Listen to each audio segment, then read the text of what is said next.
Vamos ter um debate e vamos ter música ao vivo, né? Aqui, daqui a pouco. Também, como já venho dizendo, nós realizamos atividades ao longo do ano, forró do pagode russo e por aí vai, onde Mayakovsky se encontra com Patativa do Assaré. Nesse ano foi com o mestre Buli.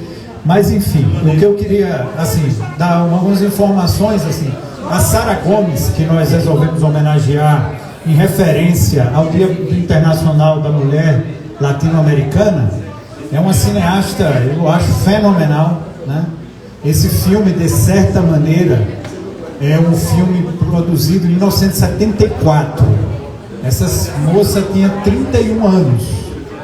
Ela começa no cinema aos 18, né? É incorporada pelo ICAIC, o Instituto, né, de Cinema Cubano, que inclusive tem um cartaz ali do ICAIC, né? Esse grande centro da cinematografia latino-americana. E vai produzindo documentários, né? Trabalha com o grande Tomás Gutierrez Alea, e depois com Agnes Varda. E aí, quando ela tem um avanço dentro da estrutura do ICAIC, de ser autorizada, né, de ser estimulada a produzir um filme próprio, um longa-metragem, eis que, numa circunstância da vida, né, e dos limites, né, da medicina da época tal, também, segundo informações, alguns discursos pessoais, ela tem uma crise de asma e morre por problemas respiratórios aos 31, 32 anos. É um negócio, uma perda irreparável, né? São 1974, esse filme, eu acho que traz temas super atuais. Ela tem toda uma filmografia dedicada à reflexão, não só sobre a Revolução Cubana, né, mas também sobre, em si, né, mas o papel da mulher na Revolução, o papel do povo negro, né. Esse filme, eu queria ter a oportunidade da gente prosear, né, não sei se a gente consegue hoje ainda, mas pelo menos paralelamente, né, sobre questões como ela mescla a ficção e o documental, né, como dialoga com as tradições culturais cubanas e os limites frente à Revolução. Tem uma metáfora imagética maravilhosa eu não sei como é que chama aquele aparelho da engenharia civil, que vai demolindo tudo, né? É o símbolo da Revolução, demolindo as tradições arcaicas, demolindo o machismo, a professora rebelde contra o cara que se separa. Imagina, em 1974, que se divorcia lá em Cuba e que topa dialogar sobre um novo relacionamento e que marcos isso vai se dar. Mas enfim, eu não queria fazer disso aqui uma exposição sobre o filme, porque a gente vai acabar tomando um tempo que as circunstâncias da vida não permitiram. Era para começar às 18, às 19h30 a gente ia ter esse espaço sobre o filme, mas para não imprensar as outras atividades, vamos passar direto. E aí agora daqui a pouco dar 1, 2 e 3, e aí eu vou fazer uma breve apresentação do bloco, né, porque nós vamos ter esse registro aí, para todo mundo. Bem-vindo e bem-vinda quem está chegando pela primeira vez, e depois passar para as pessoas que vão fazer um diálogo aqui conosco, antes da poesia e da música, e antes do brevíssimo provocação sobre uma caravana cultural a Cuba. Então, vamos lá. Antes de tudo isso, mas eu vou fazer o agradecimento, né, quando assim se iniciar. É importante, como lembrava o velho Mouro, como era apelidado, assegurar as condições materiais de existência, né, dos músicos, né, das condições de realização da atividade. Por isso que nós trouxemos aí, com o avanço da tecnologia, trouxemos o Pix, tem ali, tem lá na frente, a colaboração é livre, mas nós apelamos para que contribua para questões de remuneração e tal. Como a gente tem aquela coisa de quem paga a banda escolhe a música, né, sabemos dessa tradição, nós temos tentado atuar na lógica da autogestão militante, ou seja, quem participa das atividades contribui, seja comprando a camisa, seja colaborando diretamente. Isso assegura que tanto a curadoria quanto as questões tenha a devida pluralidade ao longo desses anos todos e, enfim, tenha tranquilidade para lidar com essas, né, se navegar nesse caminho tortuoso que às vezes o financiamento e a programação às vezes guardam uma relação aí às vezes complexas, né? Enfim. Então, é por aí. Falei tudo isso para apelar pela contribuição para a gente arcar com os custos, né? E vamos seguir agora, dando início efetivamente no 1, 2, 3. A Jaiovski, boa noite, bom dia, boa tarde para quem vai assistir em qualquer outro horário esse início do bloco Filhos e Filhos de Marx nas redes aí, no YouTube, enfim, no Instagram. Essa aqui, nós estamos em 28 de julho de 2023, em Salvador, Bahia, mais especificamente no Rio Vermelho, no Mercadão Colaborativo, e vamos hoje fazer a atividade cultural Viva Cuba, que começou com homenagem ao Dia da Mulher Latino-Americana, e caribenha, com a exibição do filme De Certa Maneira, da Sarita Gomes, como era apelidada, Sara Gomes, essa cineasta cubana, mulher negra. E agora nós continuamos com a atividade, no diálogo sobre Cuba, qual nós vamos aqui convidar, já de antemão, o nosso companheiro Fábio Nogueira para se aproximar, aqui, seja bem-vindo, querido, e também a companheira Ivone, para também você chegar aqui, a gente depois vai ajustar de acordo com a tela, mas pode chegar mais, Ivone. Então, o Bloco Filhos e Filhas de Marx, como aqui diz nosso estandarte, surgiu em 2017, nas ruas do Pelourinho, sua primeira atividade, uma homenagem aos 100 anos da Revolução Cubana, em sua mortalha, e desde então promove atividades ao longo do ano que tem esse caráter que está tendo hoje aqui, com múltiplas linguagens artísticas, cinema, audiovisual, poesia, reflexão política, dentro de uma perspectiva de defesa de um projeto societário comunista, de uma sociedade sem classe, sem Estado, e transitado com a transição devida socialista. Albergamos nas nossas atividades, nas nossas reflexões, as mais diversas matizes da esquerda, que assim professam a necessidade de superação das relações de exploração e opressão, como também no dia a dia, como eu falei há pouco, as condições materiais de realização de suas atividades se dão através das vendas dos materiais, camisas, mortalhas e das contribuições diretas de cada carna comuna, como são apelidadas os fuliões e fuliãs que participam de nossas atividades.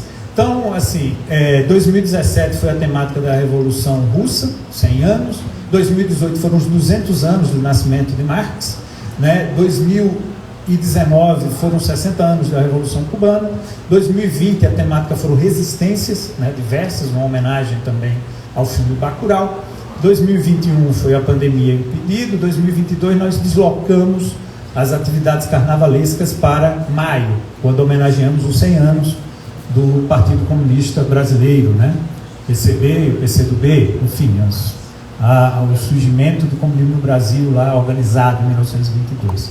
Aqui em 2023, nós fizemos uma outra homenagem também temática, como fazemos ao longo dos anos.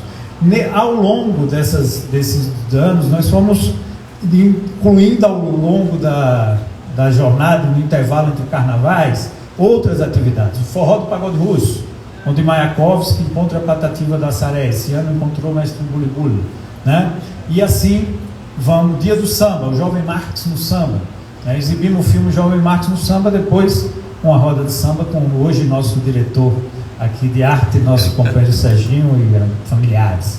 Mas antes de passar a palavra para Fábio, é importante lembrar que a organização e a realização desta atividade, como todo engenho humano, tem uma dimensão coletiva, E aqui, se estou falando, é porque para cada momento aqui teve desde os companheiros e companheiras que organizam o espaço, eu quero agradecer a Messias, que coordena, os seus trabalhadores e trabalhadoras, que o Newton e os diversos, que aqui fazem o Mercadão, e mais diretamente na construção da atividade aqui, nosso Serginho, diretor aqui de arte, que está fazendo as filmagens, e nossa querida Marisa, que também ajudou na organização aqui da atividade. Então, os breves registros, né, que antecedem aqui, sem mais delongas. A gente fez uma provocação, né, infelizmente o Bruno não pôde participar, mas para que cada um deles aqui tivesse alguns tópicos, eu não vou me intrometer mais, eles vão tomar as palavras, sobre como é que a Revolução Cubana chega na vida de cada um, né? Como foi esse movimento para se debruçar sobre os estudos sobre a Revolução Cubana ou militância, né?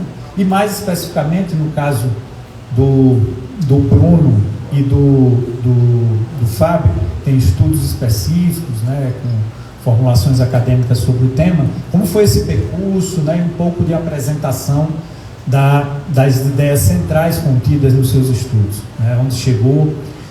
Por fim, né, evidente, a curiosidade fundamental, né, um momento super instigante, é ter um companheiro que estava recentemente em solo cubano, né, e num momento de reflexão lá.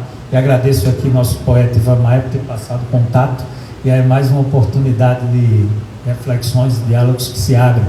Então, com isso, sem mais delongas, passar a palavra a Fábio Nogueira, que agora faz suas reflexões.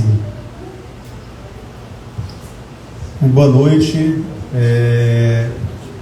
Agradecer o bloco, né, Filhos e Filhas de Marx, pelo convite, agradecer por estar nesse espaço, que é um espaço de luta, de resistência, para falar sobre...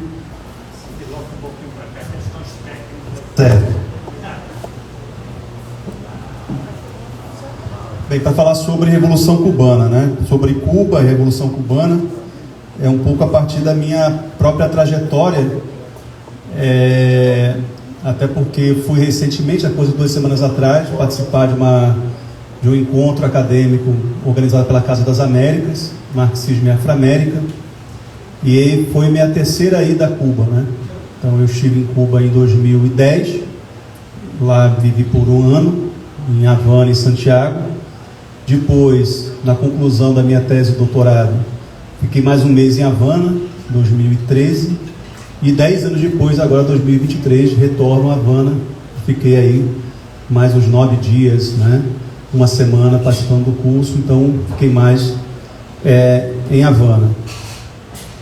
Bem, eu acho que o meu interesse por Cuba, pela Revolução Cubana, de uma maneira se deve por uma questão biográfica, né? Eu sou ali da fronteira com a Bolívia, né? Sou do Mato Grosso do Sul, uma cidade de fronteira, Corumbá, e de uma maneira que fui criado num meio muito diverso culturalmente, né? A Bolívia é um país muito diverso, tem uma referência muito forte na figura do Che Guevara, né?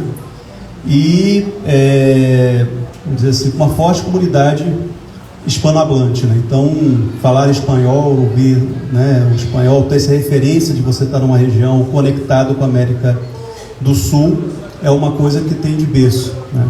E, posteriormente, o processo da militância política, né, no momento que eu, na juventude, né, bem jovenzinho, ingressei no Partido dos Trabalhadores, tinha essa referência muito forte na figura do Che Guevara e essa relação com a Revolução Cubana, né?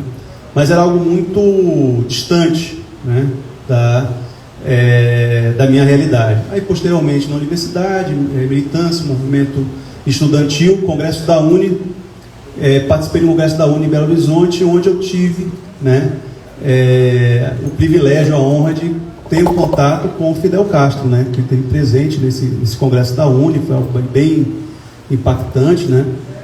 Ele estava um pouco gripado esse dia, falou só 3 horas e meia, falou bastante, né? Mas foi algo para mim muito formativo, ver o Fidel, né? Ouvir Fidel falar, etc. Outra figura, além do Fidel, Chávez, né? E hoje é aniversário do Hugo Chávez, né? Então essa data também é uma data importante. E isso foi servindo, obviamente, como referente. Então havia um interesse na América Latina, havia um interesse... na minha cabeça, Cuba era América Latina, né? Não exatamente, não era Caribe, né? Conheci o Caribe estando em Cuba, essa que é a grande verdade. E aí surgiu a oportunidade de eu ir para Havana, né? Surgiu o interesse, eu fiz um mestrado na Federal Fluminense sobre Clóvis Moura, intelectual negro, marxista, né? Então, além de marxista, eu sou militante do movimento negro, então sempre me foi uma questão relacionar a teoria marxista com a questão racial.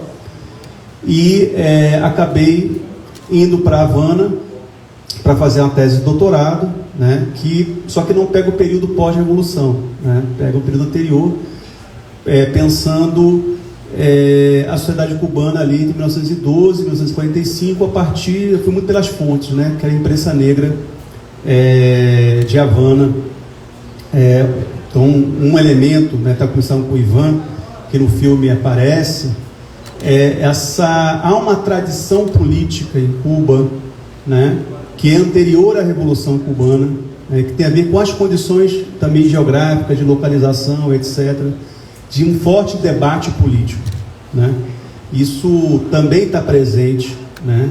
Por exemplo, nos clubes negros, na imprensa negra, tá, etc., né? Então, uma coisa que eu acabei explorando e vivi em Cuba, né? Então, vivi em Cuba em 2010, e de uma maneira, essa minha ida em 2010, depois de 2013, agora, né, 10 anos depois, você vai percebendo as mudanças, transformações no interior da cidade cubana. Quando eu cheguei em Cuba em 2010, né, eu vivi em Havana, né? Na época fiz a opção de viver em Centro Havana. Então, conhecendo a geografia da cidade de Havana, seria o bairro mais popular, né? O bairro de uma maioria negra, próximo de Habana Vieja, próximo ali daquela, né, região que é mais conhecida, né, do ponto de vista, até por conta do sucesso que fez o Buena Vista Social Club, né? Então, se fala de Cuba, as pessoas logo associam aquele perímetro ali da Calle Obispo, né, do Capitólio, do Centro Havana, etc. E muita gente pensa que Cuba só tem negros, né? A maior parte da população cubana é branca, não é maioria negra a população cubana. Ao contrário de outro bairro, que é um bairro que as pessoas, quem visita sabe, né, que é diferente, que é o bairro de Vedado, né? Seria equivalente a um bairro mais no setor médio, tá? Pensando um pouco nas classificações em Cuba, que é bem diferente da nossa realidade. Então, estando em Havana, em Centro Havana, que é um bairro muito popular, negro, né, você se depara com as dificuldades do processo da Revolução e as contradições que estão, inclusive, no filme da Sara Gomes, né? Quer dizer, os conflitos, né? Quer dizer, e o que me surpreendeu muito, morando lá, é como que a Revolução Cubana está presente no cotidiano das pessoas, né? Porque geralmente se pensa a Revolução como uma coisa externa, né? Foi feita a Revolução, existe o governo, existe o Partido Comunista, e não. Na verdade, eu cheguei justamente no debate sobre que seria uma espécie de reforma laboral, né? Uma reforma de trabalho, de uma certa modernização das relações de trabalho em Cuba, né? Porque você tinha uma crise do sistema que era baseado no sistema 100% estatal, que isso tem a ver com a dinâmica em Cuba, né, em relação na relação com a União Soviética. Cuba vendia o açúcar, né, que é a grande riqueza, né, até hoje, para o campo soviético, acima do preço internacional do mercado, se gerou uma abundância, né, permitiu que se fizesse uma série de melhorias na população. É um país pequeno, 11 milhões de habitantes, não tem rios para construir hidrelétrica, depende basicamente de usinas termoelétricas, de queimar petróleo, e esse petróleo Cuba não tem. Então, quem abastecia Cuba era a União Soviética, né? E com a crise, o fim da União Soviética, gerou uma crise no sistema econômico cubano, né? Então, no período que eu estive lá, era justamente uma tentativa de uma modernização das relações, porque boa parte daquela estrutura que tinha sido montada já não tinha mais sentido, né? Cuba buscava, né, um processo de aproximação com que eram os países que conformavam a ALBA, né, Aliança Bolivariana das Américas, né, capitaneadas pela Venezuela, e com um forte embargo econômico. Então, é uma situação difícil, né? E aí a forma que tinha sido encontrada para enfrentar isso era o incremento do turismo, né? Quer dizer, a modernização dos hotéis, setor hoteleiro, a modernização do centro histórico de Havana, etc. Então havia uma preocupação com os efeitos de uma dolarização da economia que aconteceu logo depois do fim da União Soviética. Se estabeleceu um sistema bimonetário, moeda nacional e na época o KUK, que isso, de uma maneira, dava um controle maior e uma estabilidade do ponto de vista das relações econômicas. E o país começava progressivamente uma transição para um outro modelo econômico.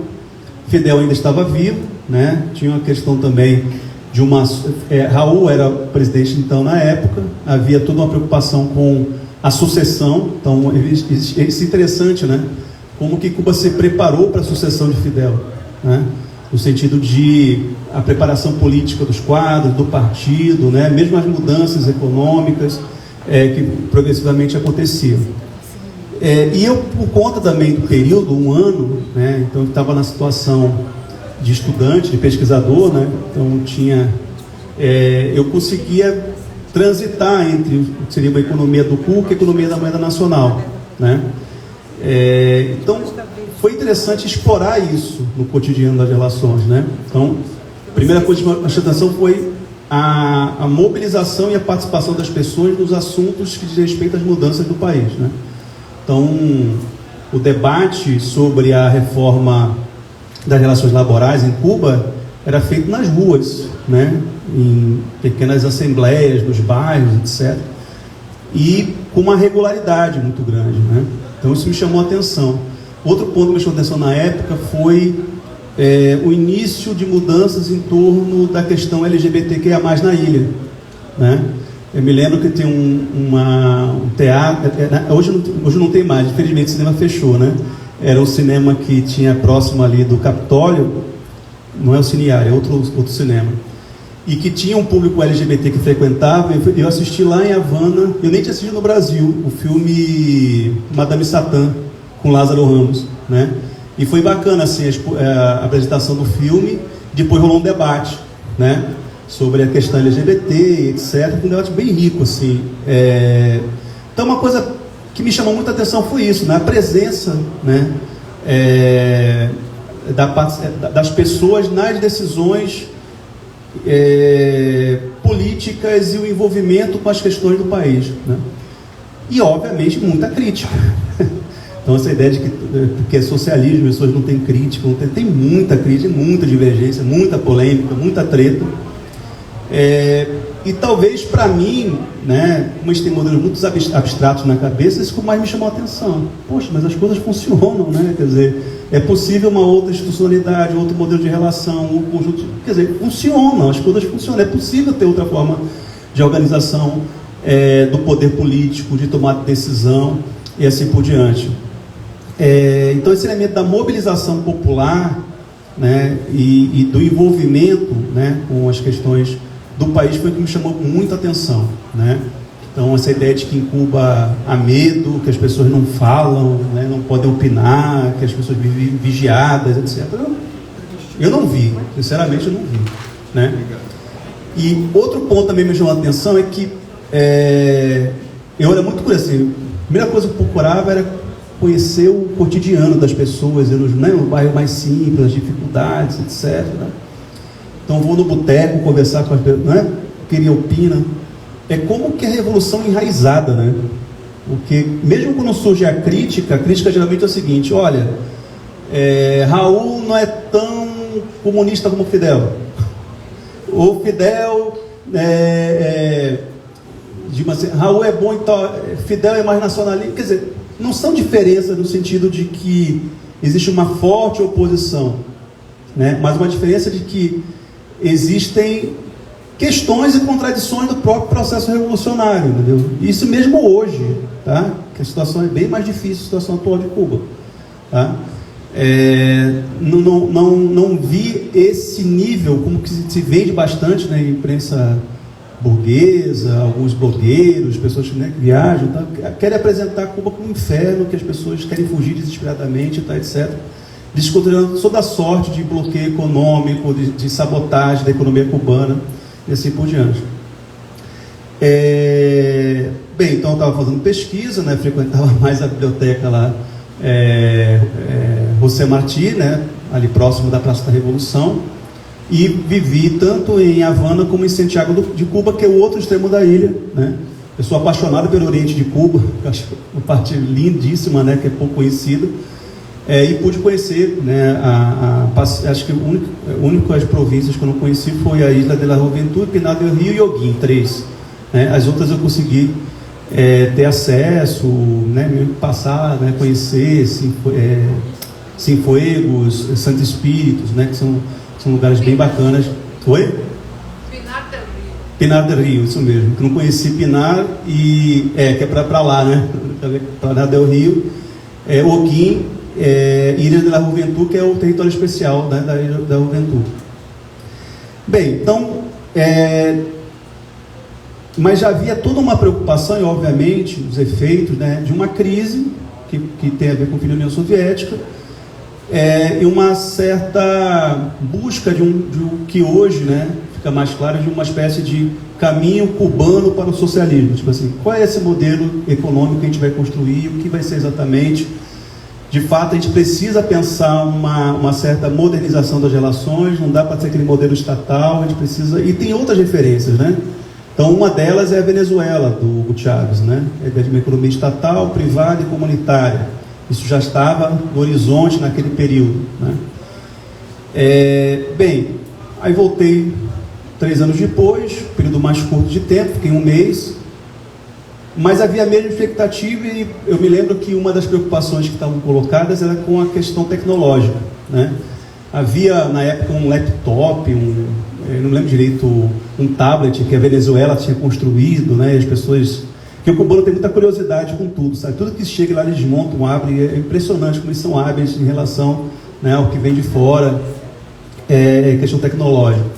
E uma das questões era o acesso à internet, né? Limitado pelas condições do imperialismo, porque tinha um cabo lá em frente à Baía de Havana, que os Estados Unidos não deixavam utilizar, então não tinha acesso à internet de fibra, né? Só tinha internet via satélite, então as condições eram muito precárias, até que, de final, o Maduro, acho que foi nem foi o Chávez, o Maduro terminou, né, a extensão do cabo, e hoje Cuba tem internet, banda larga, é mais acessível, né, que antes. E então estava no meio desse processo, mas ainda, né, nesse caminho do diálogo com a Venezuela, com o campo de países pro Brasil, né. Então, uma coisa que eu não recomendo ninguém falar mal de Lula lá em Havana, não vai dar certo. Certo? Nem de novela brasileira, certo? Não vamos falar mal de novela brasileira que não vai dar certo. Porque eles são apaixonados pela novela brasileira. E pelo Brasil no geral, né? Pela cultura brasileira no geral. Dessa vez, o que me chamou a atenção foi o acesso à internet, né? Quer dizer, todo cubano tem um celular, as pessoas têm acesso livre à internet, né? Então, bem, mas o que aconteceu nesse lapso de tempo? São 10 anos, né? Então, vou falar um pouco da minha visão das mudanças que eu observei na ilha. Hoje, Cuba passa por uma crise profunda, crise econômica pesada, assim, talvez comparado ao que foi o período especial, né? Muito em função da pandemia, né? Imagina que o país todo estava se estruturando para ter o do turismo, uma das suas principais, né, bases econômicas, e vem a pandemia, as pessoas estão em casa, né? E com a pandemia, né, o segundo aspecto foi o endurecimento do embargo econômico por parte de Trump. Então, além da economia ficar mais fechada, né, Cuba ficou mais sitiada, né, o Trump incluiu Cuba como estado patrocinador do terrorismo, e praticamente inviabiliza que Cuba possa fazer comércio, né, com outros países do mundo. A prática é isso. Inclusive, acesso a remédios e equipamentos médicos, os norte-americanos conseguiram, né, nessa vez, embargar. Então, Cuba está tendo dificuldade de acesso à medicação, né? Então, se tenta produzir... E as próprias vacinas, outra coisa também que não foi debatida, acho que no Brasil não circulou muito, né? Impedir de comprar vacina. E eles desenvolveram a Soberana, que foi a vacina cubana, e comparar Cuba com outros países, né? O número de mortes, né, pela Covid foi mínimo. Mas o impacto disso na economia cubana foi devastador, né? Você tem uma crise da pandemia que é mundial, uma inflação mundial de preços, né? Cuba importa 80% do trigo, né?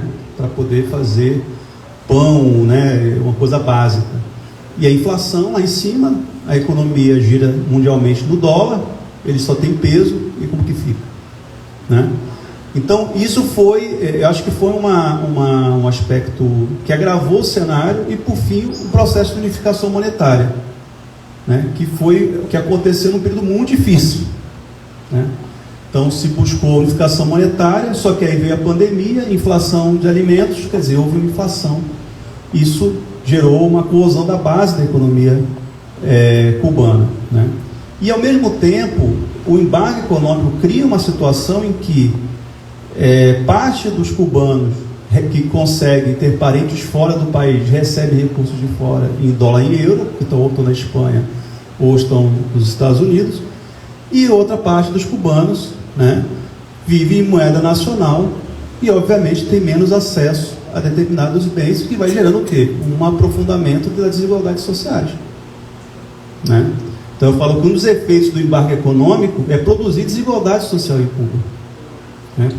É curioso, né? Porque a gente existem desigualdades sociais, raciais em Cuba, existem, né? Mas sempre se coloca isso, né? E não estou dizendo que não foi responsabilidade da Revolução, tá? Em parte, né? Essas questões. Mas o que de fato vem gerando esse aprofundamento de desigualdade é o embargo econômico. Quer dizer, Cuba está sendo estrangulada, né? O império está logo do lado, literalmente, e você tem uma dificuldade de criar condições mínimas, né, de produção econômica. Outro aspecto também que eu acho que vem impactando, e desse encontro da Casa das Américas dei muita ênfase, né, é o fenômeno das redes sociais e das formas de se comunicar, né? Então, eu estou falando do que eu tive contato lá, certo? Eu acho que a linha que está sendo adotada pelo partido, né, de maneira geral, vamos reforçar o trabalho de base, é importante, né? Mas eu entendo que, de uma maneira, a esquerda não entendeu ainda o significado, né? Talvez no Brasil tenha entendido porque viveu isso na pele, né? Do impacto do que são as big techs e das redes sociais nos processos de objetivação e disputa das consciências, tá? Por que eu estou dizendo isso? Vocês devem estar acompanhando pelo noticiário aquele conjunto de manifestações e revoltas que aconteceram no meio da crise, no meio da pandemia, acho que próximo da pandemia, lá em Cuba, que partiu do Oriente para Havana, né? E aí, chegando lá, tinha um pouco mais de informação a respeito do que aconteceu. Quer dizer, foi uma hashtag lançada em Miami, usando os celulares dos cubanos que estão na ilha, né? E o que mais me chamou a atenção é o seguinte: o que eles fizeram? Quem conhece um pouco de Cuba sabe que eles são apaixonados por crianças, né? São doidos assim por crianças, tá? E aí eles pegaram o Capitólio lá nos Estados Unidos, né? Que o de Havana é a réplica desse Capitólio dos Estados Unidos, e colocaram um conjunto de crianças deitadas no chão com a roupinha dos pioneiros, que seria fundamental, e simularam que uma chacina tinha acontecido no Capitólio em Havana, com crianças mortas, e que a Polícia Nacional Revolucionária tinha assassinado aquelas crianças. Aí, quando o povo recebeu isso no celular, falou: já era, né? Vamos tomar o poder, porque se a Polícia Nacional Revolucionária está matando criança em Havana, e era uma fake news, né? Isso foi uma delas, várias, foi um processo articulado, né? Então, isso que é importante dizer: o que acontece no Brasil, lá também acontece, em menor grau, mas acontece, né? Tem setores fundamentalistas religiosos? Tem, que já estão atuando na ilha. Tem setores, existem, vamos dizer que não existem, estão atuando e tem, obviamente, tanto que uma vitória nesse processo todo, que foi muito difícil, foi a aprovação em referendo popular do Estatuto das Famílias em Cuba, né? Que regulamentou o conceito de família, é bem avançado, inclusive, a proposta, regulamentou as uniões homoafetivas e o direito dos casais homoafetivos a adotarem crianças, né? Isso teve uma forte resistência da Igreja Católica e dos grupos evangélicos em Cuba, certo? Que rejeitaram isso e foram para cima do governo, e o referendo aprovou 68%, mas aprovou por maioria, né? Então foi uma vitória que mostrou que, né, a revolução está muito presente ainda, né, na sociedade cubana, apesar desses setores, né, principalmente a Igreja Católica pressiona o governo cubano porque quer abrir escolas particulares, quer ter acesso à educação superior e assim por diante, né?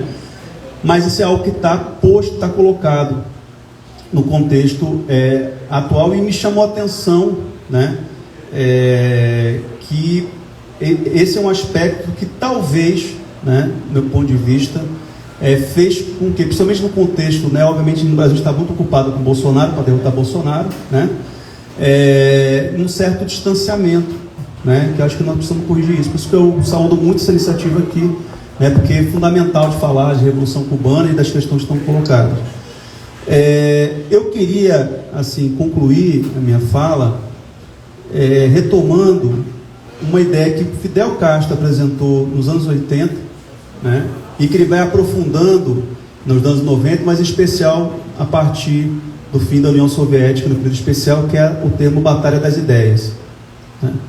Que não é uma ideia qualquer, assim, acho que é um raciocínio muito potente do Fidel, no sentido de identificar que os processos de desestabilização política e de ação do imperialismo no século XXI, ou na transição do século XXI, não se dão mais exclusivamente ou fundamentalmente pela ação armada, né, pela ação militar, como tradicionalmente os Estados Unidos faz, né, sempre que tem um país ou um governo que ameaça sua hegemonia planetária, né?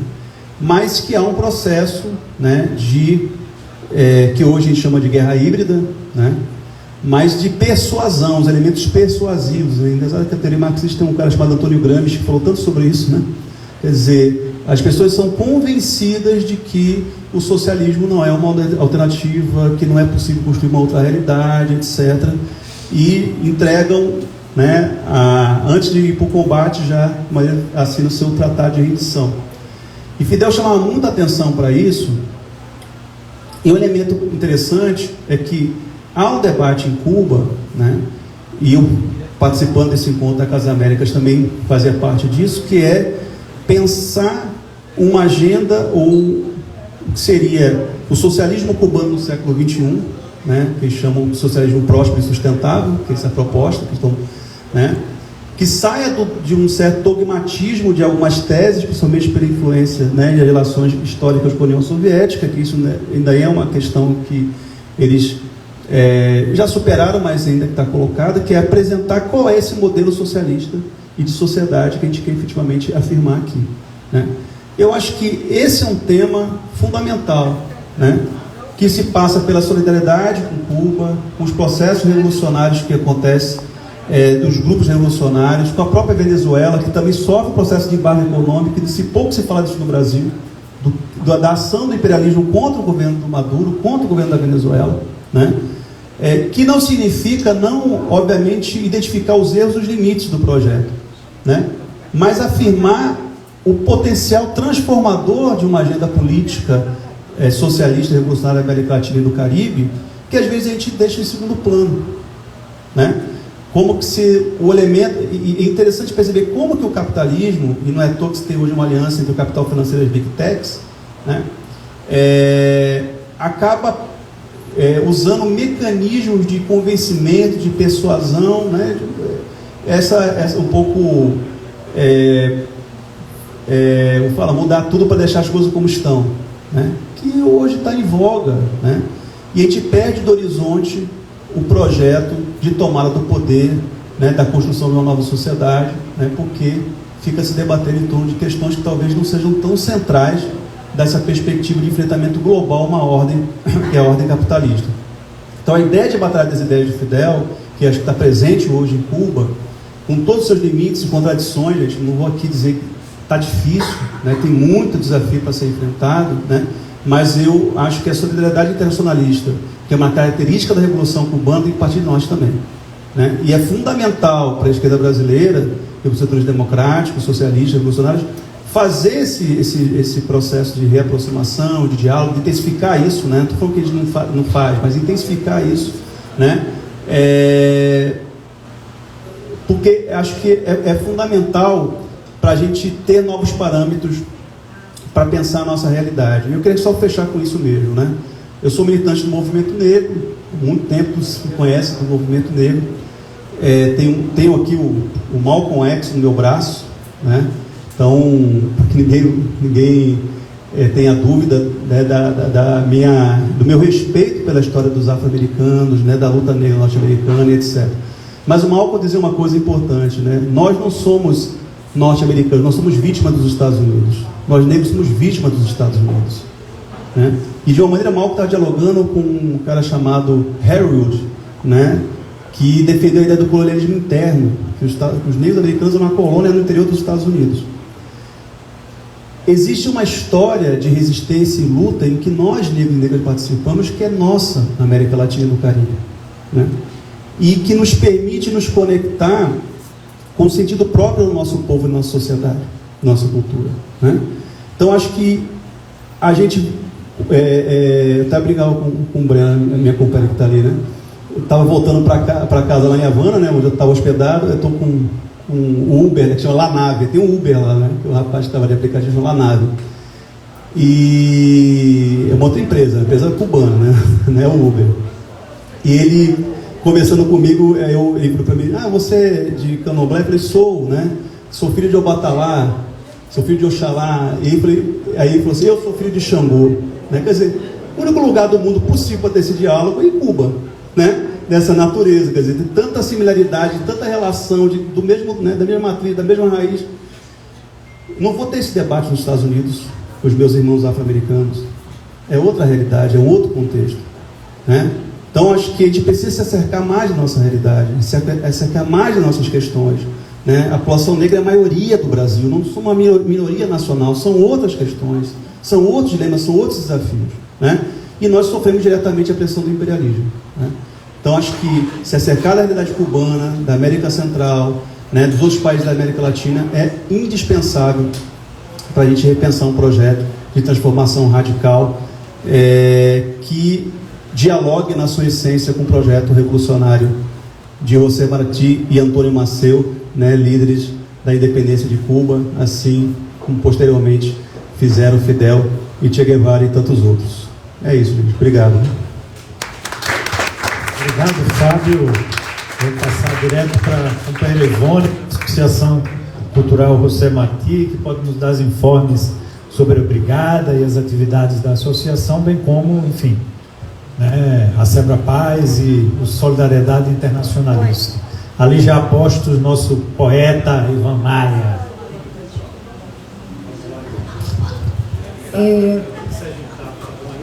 Pode fazer.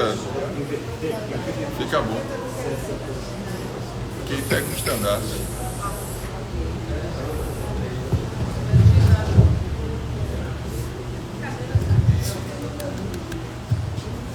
Boa noite a todos.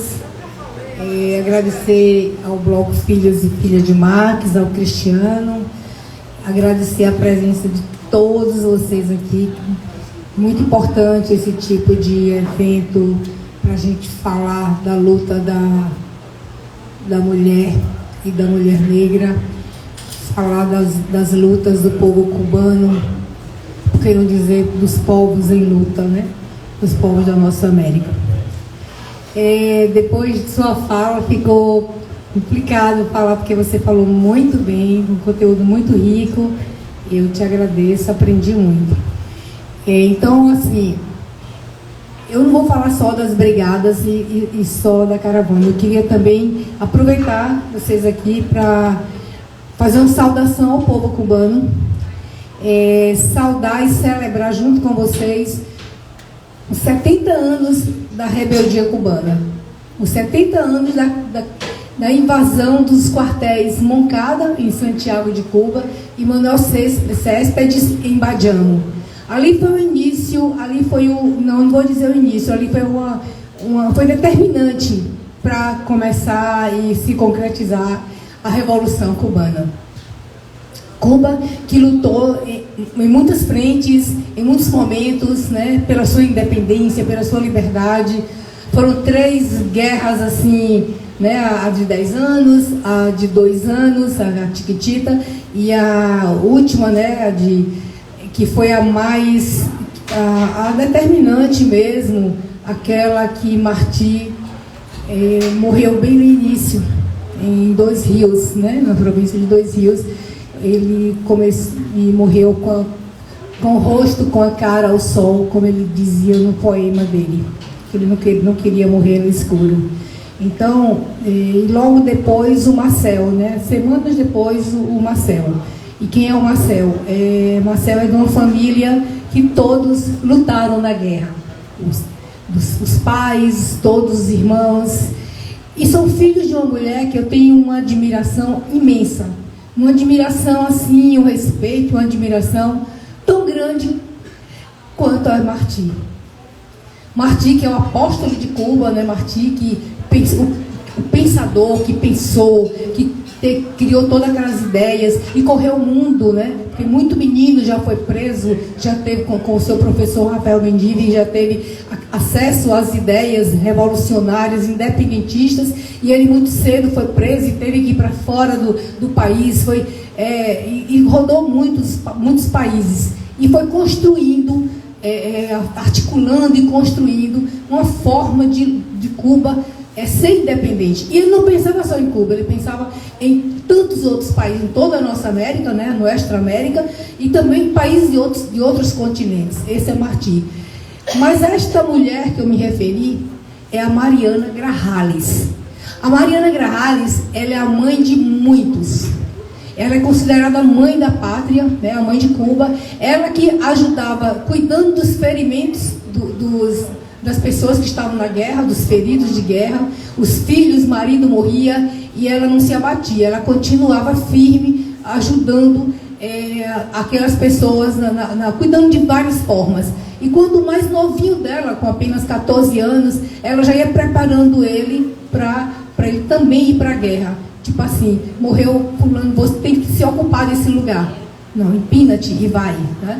Então, assim, a Mariana Grajales, ela está no seu túmulo, ela é no cemitério, né, Santa Efigênia, ali em Santiago, muito próximo de Martí e do de Fidel e de todos esses heróis cubanos. Então, essa é a Mariana Grajales. Eu acho que a gente tem sempre que estar lembrando dela, porque realmente ela foi grande demais.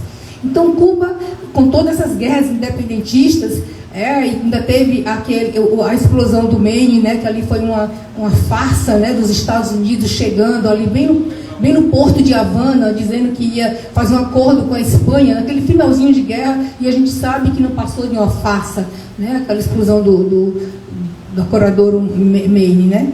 Então, aí passa um tempo e os cubanos revoltados e sem aceitar aquele tipo de imposição do Império Estadunidense, que logo veio a Emenda Platt e veio aquela coisa a Constituição dos Estados Unidos ter poder sobre Cuba. É uma prepotência absurda, né, desse império. E ele continua, né? Podemos. Como pode? Não pode. Não pode entrar no território dos outros e dizer que é meu e eu faço isso, faço aquilo. Então, eu vou dar um salto, né? Aí foram vários sangrentos, mas o Fulgêncio Batista foi o mais sangrento de todos. O Fulgêncio Batista, o último presidente, antes da Revolução, foi um... E aí vem Fidel, né? O jovem Fidel, se articulando com seus compatriotas, e articula, tipo assim, não engole essa ideia de Cuba ainda ser atrelada aos Estados Unidos e Cuba não ser independente. Vocês vejam que em 1902, logo com a Emenda Platt, vem a instalação da base militar, primeira base militar, né, em Guantánamo. Eles invadem o território de Guantánamo, território de Cuba, inclusive uma bacia pesqueira de riqueza de muitos pescados, e eles invadem essa área, esse território de Cuba, estão lá até hoje, e para completar ainda constroem uma prisão de tortura, que é a maior, mais cruel prisão do mundo. Lá tem muitos muçulmanos, é uma coisa assim absurda, dizendo, então nós precisamos, inclusive, puxar uma campanha a nível de mundo para aquela prisão sair de lá o mais rápido possível e devolver o território ao povo cubano. Já tive alguns seminários ali, sede de seminários pelo fim das bases militares no mundo. Ali reúne gente do mundo inteiro, de vários continentes. Já fui a alguns seminários e é uma coisa assim que a gente precisa estar divulgando, estar denunciando. Por isso, Cristiano, que eu estou muito feliz de estar aqui num debate, não é quantidade, mas um debate de pessoas, né, qualificados, que eu sei que isso vai repercutir. Precisamos ser as vozes dos cubanos, precisamos ser, como eles falam, precisamos de voceiros, e nós somos esses voceiros dos cubanos. E então, aí vem o Fidel, né, e aí, com essa coisa como eu falei, há 70 anos, agora no dia 26 de julho, inclusive a Associação Cultural José Martim e o Sebrapaz celebramos ali na frente do elevador Lacerda, o bloco Filhos de Marx estavam presentes com a gente, e muitos amigos e solidários. Fomos ali denunciar o bloqueio e celebrar a invasão do quartel de Moncada, em Santiago, e o Manuel Céspedes em Badiamo. Ali foi o início, foi determinante, morreram mais de 50 companheiros, mais de 20 foram presos, mais ou menos 2 anos eles foram absolvidos, a história os absolveu, como dizia Fidel, e Fidel de imediato já foi, né, México, ali, Guatemala, foi rodando, se articulando com os companheiros independentistas para fazer a revolução. E logo depois, foi em 53, né, mais ou menos 55 eles foram libertos, e já foram, você vê que 58, em 57 já começa a articular com Sierra Maestra, tal, e finalzinho de 58, né, já está praticamente triunfada a Revolução. Em 1º de janeiro de 59, eles já entram, né, dando grito que a Revolução triunfou. Então, a gente tem que estar sempre celebrando. Nós temos o hábito de não falar dos nossos heróis. A gente não fala dos nossos heróis, precisamos falar e conhecer, estudar os nossos heróis.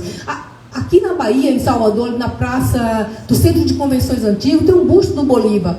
Nós fizemos uma atividade lá uma vez, mas precisamos falar mais, fazer alguma coisa, brigar para que tenha uma rua, uma praça, um busto do Martim aqui em Salvador. Precisamos fazer esses movimentos, né? Então, essa é Cuba. Então, essa Cuba que as pessoas, que a mídia oligárquica fala de uma forma errada. Não. Então é por isso que precisamos fazer esses movimentos de brigada, de solidariedade, de caravanas de amigos, por profissão, por categorias de trabalhadores, de sindicatos. Precisamos levar as pessoas a Cuba para que conheçam e voltem com esta visão e falando o que realmente é Cuba. Né? Não é isso que a mídia mostra, não é isso que a mídia fala. Cuba é outra história. O sistema que eles escolheram, né, que é um direito à autodeterminação dos povos, o sistema que eles escolheram é o Império estadunidense, que impõe um bloqueio há mais de 60 anos. O Império está intitulado 90 milhas apenas, para um país com 11 milhões e pouco de habitantes. Então, é uma coisa assim, não dá para você ficar assim, no finalzinho do governo Trump, ele recrudesceu absurdamente o bloqueio, em plena pandemia, a pandemia acontecendo, não chegava medicamento, não chegava insumos básicos, não chegava alimentos. Cuba passou por uma série de problemas e tem sofrido, e isso desembocou numa crise absurda, né, em Cuba. Hoje eles vivem, muitos dizem que está pior do que o período especial. Então, é muito triste a situação de Cuba hoje. A solidariedade a Cuba que a gente desenvolve, a gente precisa de mais amigos, de mais solidariedade, porque Cuba precisa, vive muito da solidariedade, porque denuncia politicamente, denuncia o bloqueio. Não existe esse bloqueio, não existe um bloqueio há mais de 60 anos, não existe na história. Então, é uma coisa assim, muito absurda. A gente precisa estar denunciando em escolas, em espaços como este, em sindicatos o tempo todo. Então, a Cuba que a gente conhece é uma Cuba que realmente é muito atual, sua história é muito atual. É um farol para o mundo, né? Um farol mesmo para o mundo. Enquanto não chegava, o Império Estadunidense não deixava chegar insumos, eles conseguiram construir 5 vacinas. 5 vacinas, e ainda foram para a China montaram uma plataforma para construir sua sexta vacina junto com a China.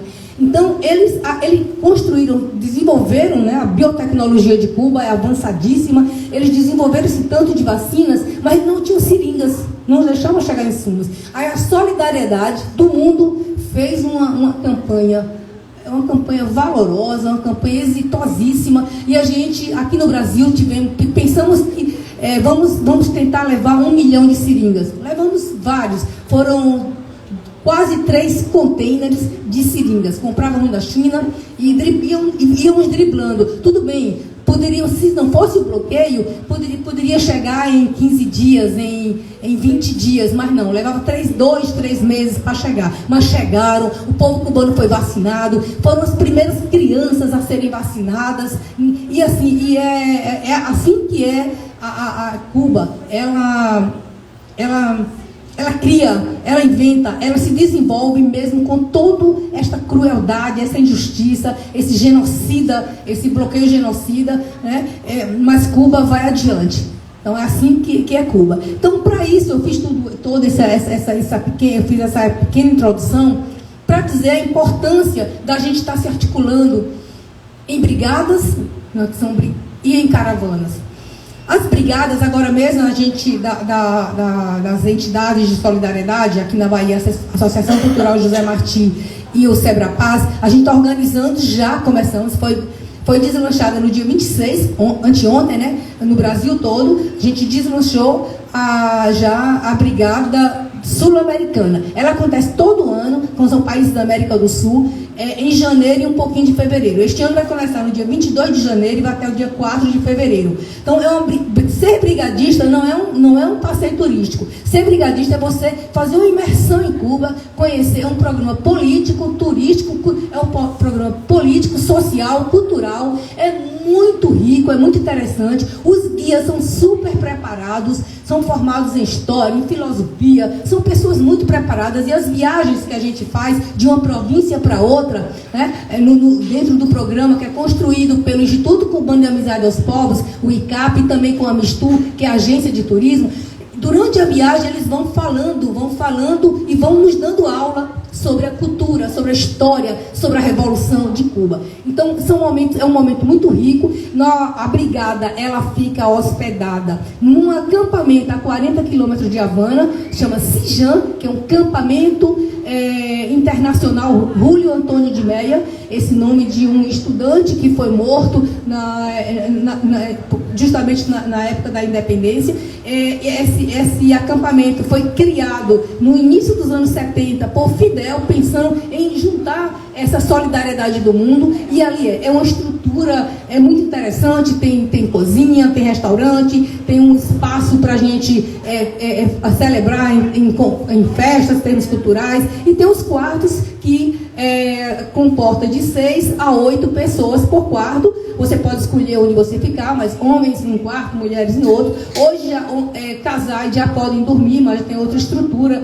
E assim, o CIJAN, como ele foi da década de 70, e Cuba tem passado por muitos perrengues, muitas situações econômicas muito pesadas, eles não estão com condição de restaurar, reparar o CIJAN. Então o CIJAN está precisando de reparos, está precisando de uma campanha. A gente vai desenvolver uma campanha para ajudar na recuperação do CIJAN, mas é ali que a gente se encontra. É muito rico, é um intercâmbio onde tem trocas de conhecimento cultural, da política de vários países, né, da América do Sul. É um momento riquíssimo. Ser brigadista é uma coisa fantástica. É muito bom você chegar em Cuba através da brigada. Mas quem achar que não, brigada tem um trabalho voluntário, que a gente vai no campo, como também fica num sítio, a gente vai no campo, desenvolve um pouco. O trabalho voluntário é tirar um tomate ou um outro legume, fazer mudas, não é coisa pesada. Mas tem pessoas que acham que a brigada, né, talvez não seja, já passou da minha idade, ou eu queria uma coisa mais leve. Aí tem as caravanas. Em 2019, que fez 60 anos da Revolução, nós construímos uma caravana, a Associação Cultural José Martí, o Sebrapaz, levamos 151 pessoas para celebrar em Santiago, no dia 1º de janeiro, e em Havana, no dia 8 de janeiro, que é quando que eles revivem a chegada das tropas, né, hoje dos veteranos de guerra. Eles vão chegando, é uma coisa na cidade, onde era a residência do presidente Fulgêncio, hoje transformou na cidade da educação, né, uma coisa linda, onde ali tem de creche, né, que chama de círculos, até universidades, né, uma coisa muito, e ali acontece a celebração da chegada das tropas. Então nós participamos, esta caravana de 2019, ela participou desses dois momentos, em Santiago de Cuba, no dia 1º e no dia 8 em Havana. Então tem um programa muito rico, todos dois, tanto a brigada quanto a caravana. E a caravana tem uma diferença, que ela não fica em acampamento, ela fica em hotel. Não é hotel 5 estrelas, não é um nacional, nem aqueles resorts, que Cuba tem resorts, sim, não só em Varadeiro, em outros campos, tem resort, porque a base principal de entrada de visas, de dinheiro, é o turismo. Nós precisamos, inclusive, incentivar o turismo. Agora, com essa história, com o bloqueio recrudescido, você não vê mais cruzeiros no porto de Havana. E assim, há um tempo atrás, o porto não tinha espaço, não sei como eles conseguiam manobrar aqueles navios imensos que chegavam a Cuba. Hoje não chega. Então a gente precisa estar estimulando essas caravanas, essas brigadas. Estamos com a caravana para sair no finalzinho de dezembro, para a gente comemorar os 65 anos da Revolução Cubana, em janeiro, né? Então a gente deve estar saindo no dia 28, 29 de dezembro, e deve ser uma brigada, uma caravana de uns 12 dias. E a brigada de solidariedade sul-americana, ela já está com inscrições abertas, tem um formulário que a gente vai divulgar, vai procurar divulgar em vários grupos, que a gente sempre está circulando em vários grupos, para que as pessoas participem. O ano inteiro tem brigadas, né? Em Cuba recebe brigada de solidariedade, o ano inteiro. Eu estou falando da sul-americana, porque é a que a gente precisa construir com mais simples, porque são países da América do Sul e tal. Então a gente está com essas duas frentes para levar pessoas, amigas solidárias, para conhecer melhor Cuba. Então, gente, olha, viva os 70 anos da rebeldia cubana, da invasão do quartel Moncada e do Manuel Céspedes de Zembadiamo. Viva a coragem, a valentia, a garra, a gana e assim a altivez daquele povo que não se ajoelha, está ali do lado do Império Estadunidense, asfixiando eles. Então a tristeza agora de falta de muitas coisas, como ele falou, tem a guerra híbrida agora, tem várias formas que o Império usa para chegar até Cuba, para desmantelar. Fake news aqui começou, fake news já existe em Cuba há muito tempo. É uma coisa absurda as fake news que eles fazem. Então, vocês lembram do 11 de julho, há 2 anos, como é que foi? Um grupo foi para a rua e virou carros, invadiu o hospital. Então, foi aquela coisa. E os cubanos foram para a rua, junto com o seu presidente, Díaz-Canel, conversar. Começou ali em Santo Antônio de Los Banhos e expandiu. E o povo cubano foi às ruas e disse: estamos com a revolução, para fortalecer a revolução e assim fortalecer o seu presidente e dizer, tipo, mercenário, gusanos, Miami, aqui não. Cuba é dos cubanos. Viva Cuba, viva a Revolução Cubana, viva o povo cubano, sua valentia. Todos somos cubanos, todos somos cubanos. Obrigada, gente. Viva, sem mais palavras. Venha, Ivan, dar uma poesia, já está para nós aqui. E agradecer Fábio Nogueira, Clara Scrivone.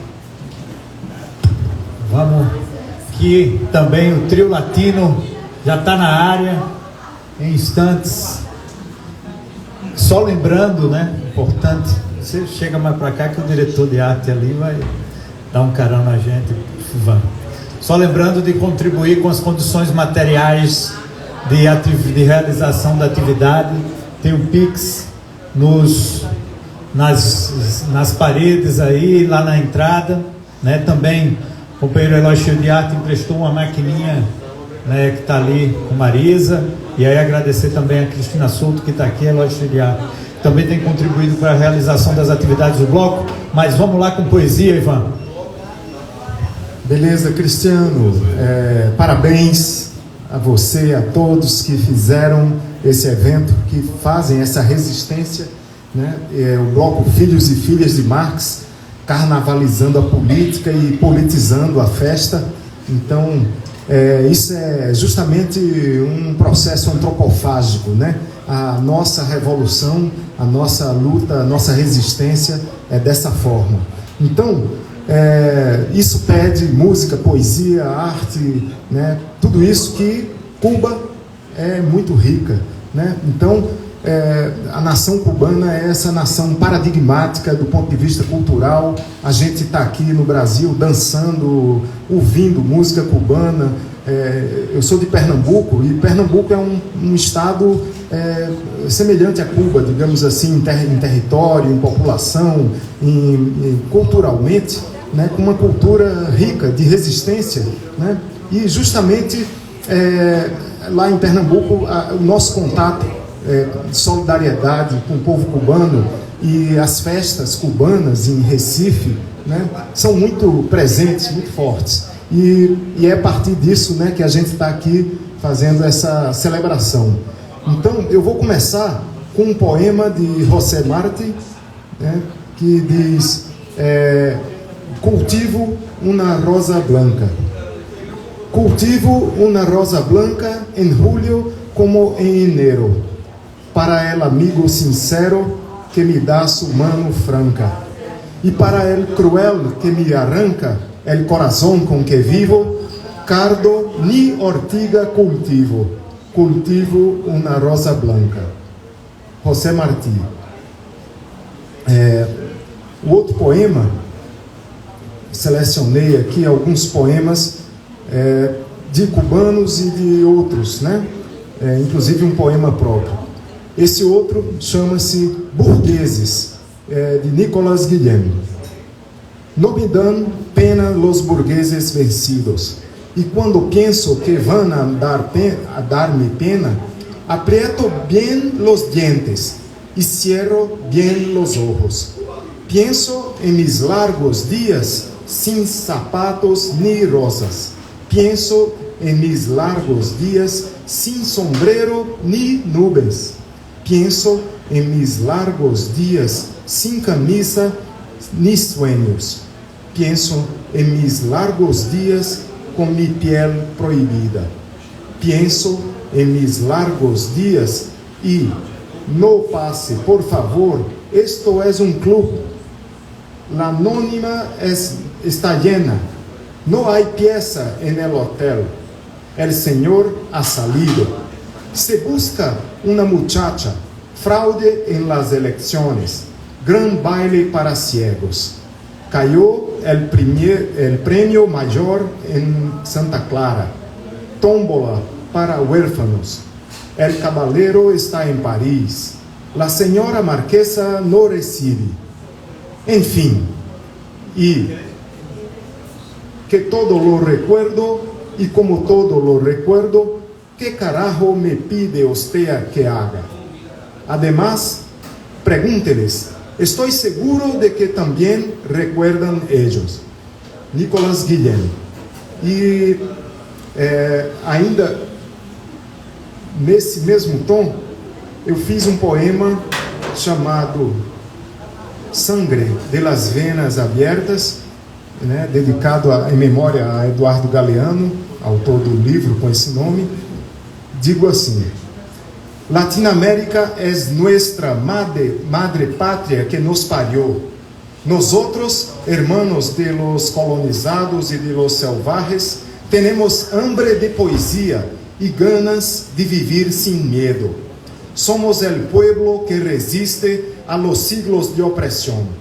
Hijos de Pachamama, amamos la tierra de nuestras raíces, la tierra de nuestros sueños generosos de vida compartida. Quisieron dejarnos reducidos ahora a funcionarios de la muerte ou de la vida burocratizada, industrializada, consumista. Pero olvidaron devorar la poesía que pulsa en el recuerdo del sangre derramado en las luchas de liberación y en el amor que nos hace apasionados por la potencia de vida que hay en cada niño y se convierte hoy semilla del nuevo humano. Sangre de las venas abiertas. Bom,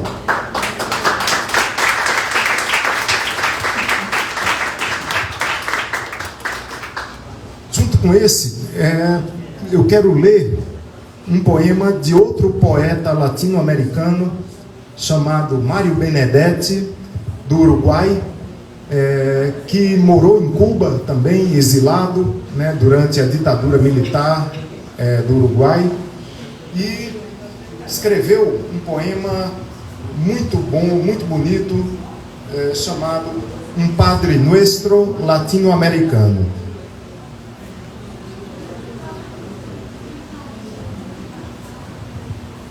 Padre nuestro que estás en los cielos, con las golondrinas y los mísiles, quiero que vuelvas antes de que olvides como se llega al sur de Río Grande. Padre nuestro que estás en el exilio, casi nunca te acuerdas de los míos. De todos modos, donde quiera que estés, santificado sea tu nombre. No quienes santifican en tu nombre, cerrando un ojo para no ver las uñas sucias de la miseria.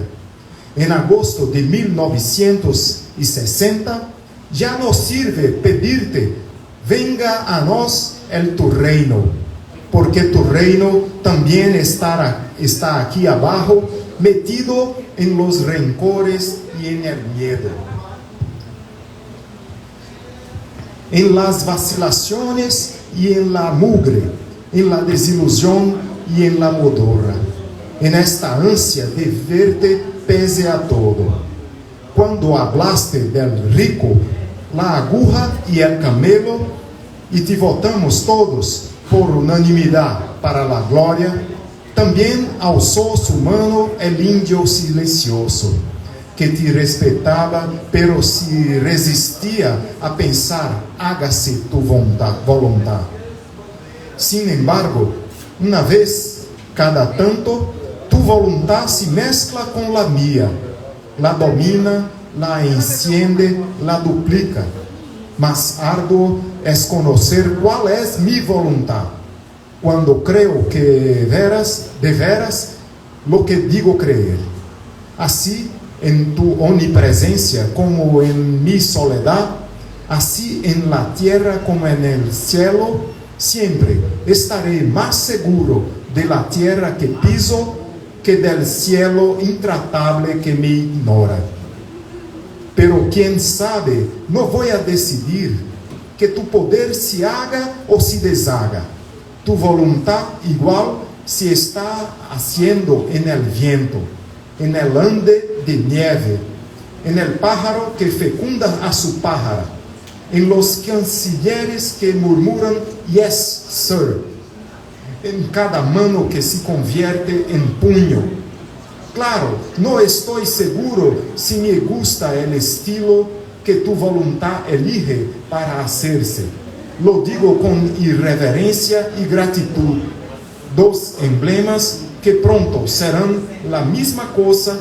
Lo digo sobre todo pensando en el pan nuestro de cada día y de cada pedacito de día. Ayer nos lo quitaste, dánoslo hoy, o al menos el derecho de darnos nuestro pan. No solo el que era símbolo de algo, sino el de miga y cáscara, el pan nuestro. Ya que nos quedan pocas esperanzas y deudas, perdónanos, si puedes, nuestras deudas, pero no nos perdones la esperanza. No nos perdones nunca nuestros créditos. A más tardar mañana saldremos a cobrar a los fajutos. Tangibles y sonrientes forajidos, a los que tienen garras para el arpa, y un panamericano temblor con que se enjugan la última esculpida que cuelga de su rostro. Poco importa que nuestros acreedores perdonen, así como nosotros. Una vez, por error, perdonamos a nuestros deudores. Todavía nos deben como un siglo de insomnios y garrote, con 3.000 kilómetros de injurias, como 20 medallas a Somoza, como una sola Guatemala muerta. No nos dejes caer en la tentación de olvidar o vender este pasado, o arrendar una sola hectárea de su olvido. Ahora que es la hora de saber quiénes somos, y han de cruzar el río y el dólar y su amor contra reembolso. Arráncanos del alma el último mendigo y líbranos de todo mal de consciência. Amém.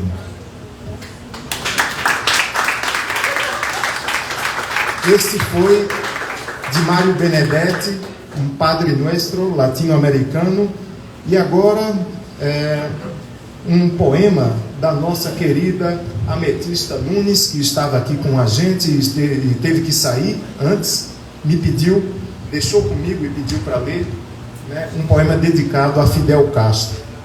Seu moço.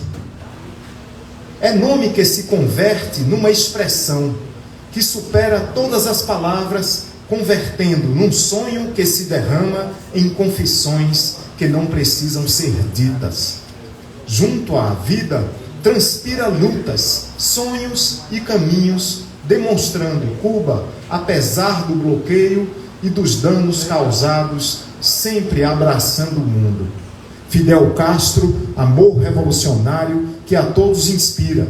E, por mais que se negue, esta afirmação existe na constatação da existência de um ser que, queiramos ou não, é o farol do mundo.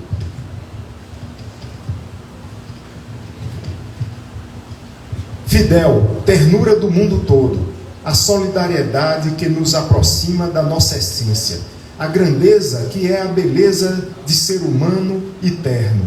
É aquele que nos obriga a se interrogar abruptamente sobre o que deixamos de cumprir e precisamos nos esquivar dos socos da história, dos olhos que fitam o amanhã, fortes em guerra e em paz, mãos e coração. É Fidel que respira e inspira o mundo em frente ao nosso olhar, para a inquietude, para o pensar. Cuba respira e inspira Fidel, Guevara, Camilo Cienfuegos, José Martí, que se confundem na construção do que, para outras razões, nações, seria uma utopia. E não há outras razões para tanta resistência que ousamos perguntar. Que tanta verdade é essa, seu moço, explodindo em tantos anos, em tanta doçura? Ametista Nunes. Bom, teria mais 2 poemas, mas eu quero perguntar se já estamos no tempo da música, né? Se estivermos no tempo da música, podemos começar com a música, se não, acrescento mais. Então vamos para um poema de um poeta cubano,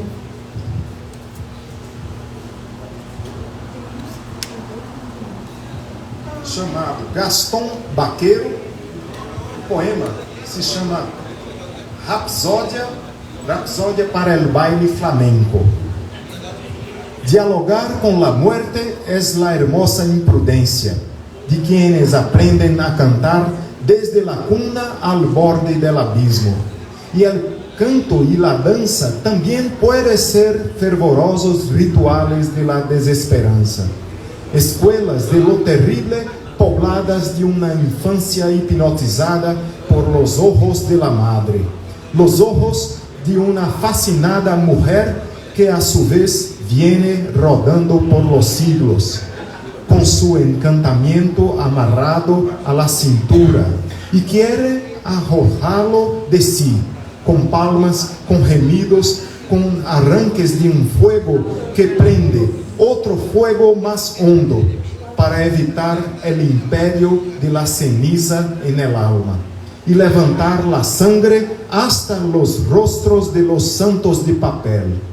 La danza puede ser el idioma perdido de unos dioses, la señal arrojada a la noche desde un faro hundido en el infierno, la invitación a rugir de protesta y de odio contra el acabamiento humano, la llamada al disfrute de placeres absolutamente baldíos, pero gratos por ello, la plegaria burlona ante ídolos que perdieron todo su poder y son ahora piedrecillas azotadas por la danza.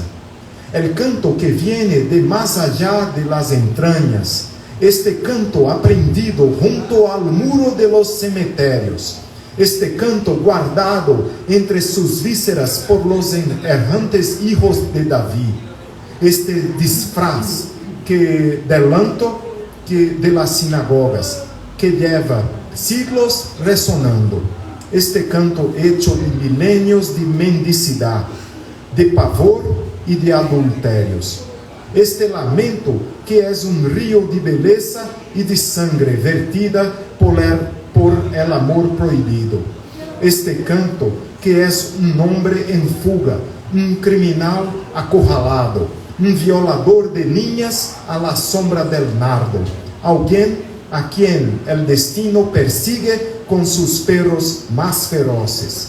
Este canto y esta danza, hermanos gemelos de la muerte, hijos de la calavera, sonidos del bailete que el diablo ensaya todos los días a las puertas del cielo.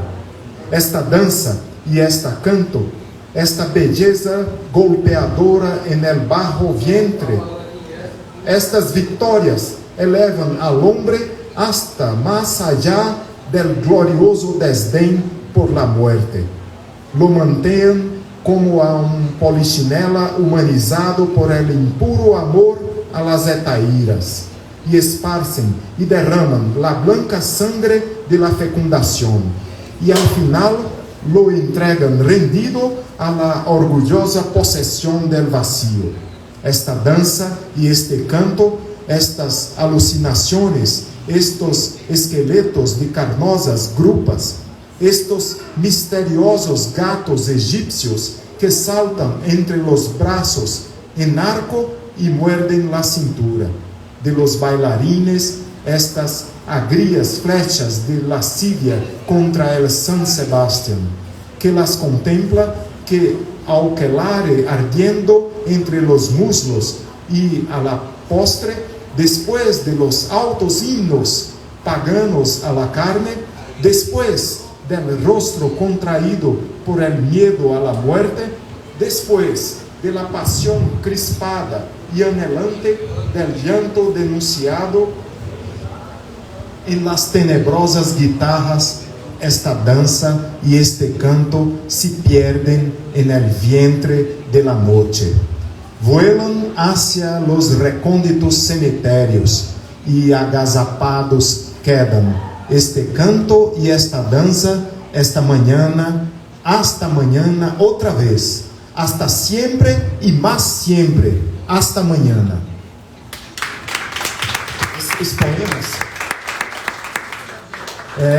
Esses poemas cubanos são da década da Revolução, né? Então eles trazem esse espírito